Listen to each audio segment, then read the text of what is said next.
Good day, everyone. I'm David Fraser, as Sean mentioned, and I look after our East Coast operations for Airobotics. And I just thought I'd give you a bit of a rundown today of not only Airobotics but also automated drones and actionable insights, across the industry as a whole.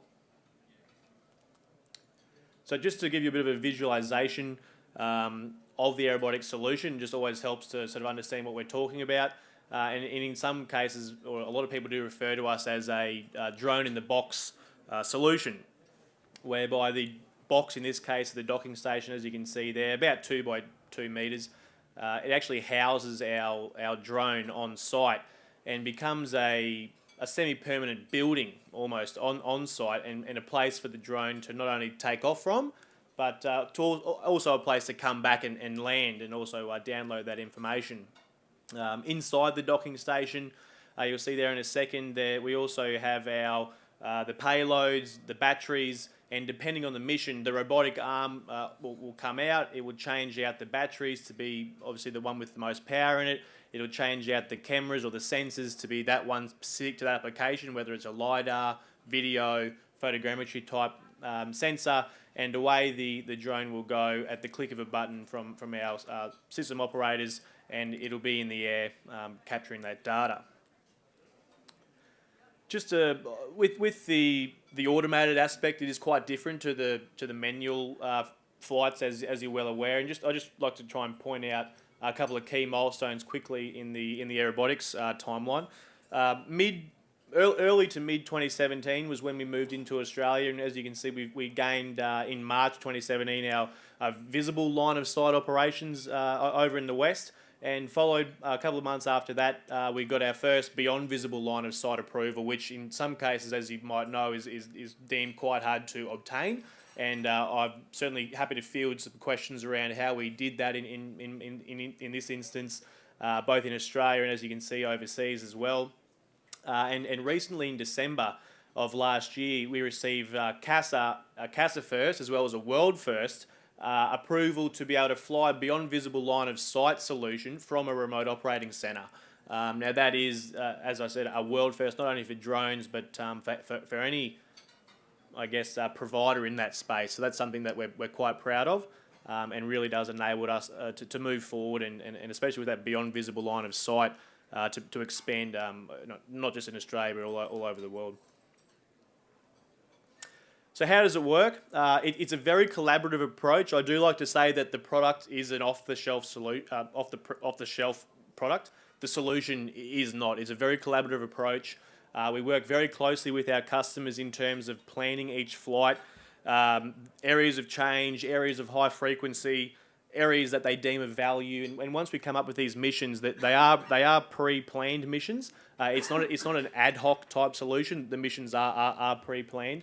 The drone, as I showed you before, would be able to capture and grab the sensors for that specific mission. It'll then go and capture that data. It'll come back into the docking station, and then that's when the process is sent off to our GIS teams. It's processed, and this is the analysis and the processing of this data is where the actionable insights come in. You could usually draw a line there and say, here's the data, let's dump it. And you can either use it as a raw format or do what you want, whereas we actually jump in and try and understand the context of why is it wanted, and work very collaboratively, as I mentioned, with the customers. Why do you want that? Is that helpful? Is that of value? Because realistically, their success is our success. And on the back of that, those efforts, a report is then sent out to the customer in whichever format they require. And as an example, a single data point is really useless to anybody, but that same data point out of context, we believe, is also not of value. What we try and do is, as I mentioned, we really try and understand the context, and in this case, with our customers, it was the haul road compliance parameters. So we've gone and mapped with our LiDAR payload a 3 to 5 centimetre accurate area of the high flow haul roads. And in this case, the customer has given us their parameters around their haul road construction. So it might be 15 metres wide, might be 1.5 metre bund heights. Each site has their own varying compliance matrix that they need to meet. Airobotics has now come up with being able to apply that context whilst we have the data, pre-giving it back to the end user, to say, well, here is your compliance matrix, and as you can see, it's quite simple but yet effective to say, well, here's your two-way crossfall. It might be below or above 3% grade. Here's the width of the haul roads. Red, as you can see, is obviously going to be a little bit narrower than that, say 15, 16 metres, whatever you tell us. Green is on par. We can then jump into hydrology analysis, so we can understand, again, due to having that 3D formatting of the haul roads, predictive haul road maintenance. Where's that water going to pool in the wet season? Different aspects like that. And then finally, the bund height, again, just being able to measure the height. Where are you on? Where are you off compliance?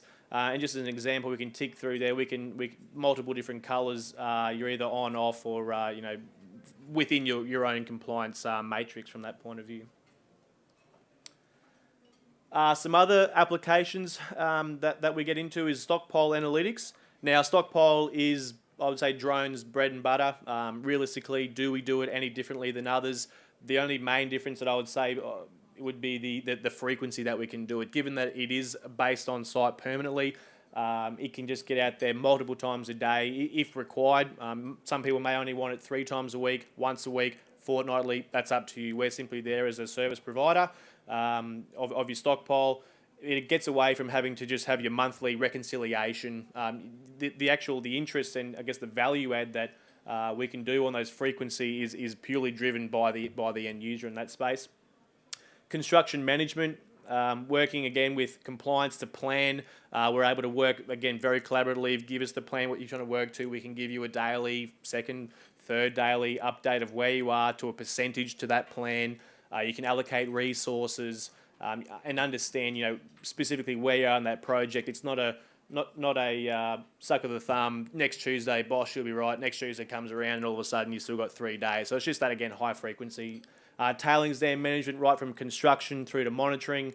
The blast life cycle, we're talking about looking at the bench, we're looking at fragmentation, we're videoing the blast. There's a multitude of reasons and applications in that one life cycle there, as I'm sure you can all imagine.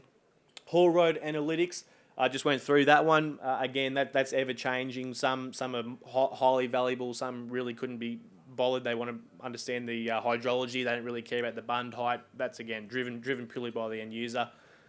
And site surveillance. So we've obtained night flight as well. So we're able to fly. So let's just say IR for some security missions. You can obviously pick up heat detection at night for your surveillance. And just on night flying with the LiDAR mapping, we're actually able to get those mapping missions done in the night time and produce the results, first thing that morning. So you can actually come in, get the results rather than your first object would normally be to go and actually fly that yourself. So that's a bit of a time saver on that front. And I guess in reality and in conclusion on that front with the automation side of things, and we really do believe that the automated drone in this case is simply the platform for the data. I mean, to get that data, you don't really care how we do it. We think it's really cool that it's a drone and it flies and we're breaking barriers. But honestly, that data is what you need. And we're not out there to replace jobs. It's replacing tasks. As I mentioned, if you have to come to work at 6 o'clock, you mightn't get back to the office until 10 with the data that hasn't even been processed yet. Whereas we're replacing that task. We're out there, we're capturing that data for you, we're processing it for you, and we're doing our best to provide what we believe to be pretty valuable insights with that data. And as I said, the actionable insights, you can actually do something with that. And freeing up time, that it says it itself, but we're seeing now that, especially with surveyors, they work quite standoffish. And not being a surveyor myself, it has been quite interesting to see that they're now becoming almost the site champion. We're really looking to empower those people that actually use the data now. So not only are they were responsible in this case for capturing it, for processing it, and then coming up with the insights, what they believe, they now are at that insight point straight away. And so what they can do is they can grab that, they can actually go and sit on a dozer, sit on an excavator as a geologist, surveyor, engineer, and really start to use what they've probably been hired for, and let us get away with the airspace regulations and that flight control. So that's pretty much where we are there in the end, just around automated drones and how we believe we can really dive into the actionable insights from what we can capture. So I'm out of time, but we're at booth 9. So if anyone's got any more questions around airspace regulations, drones in general, the way the business is going, please come and see me. And it'll be a pleasure to continue talking to you. So thank you very much.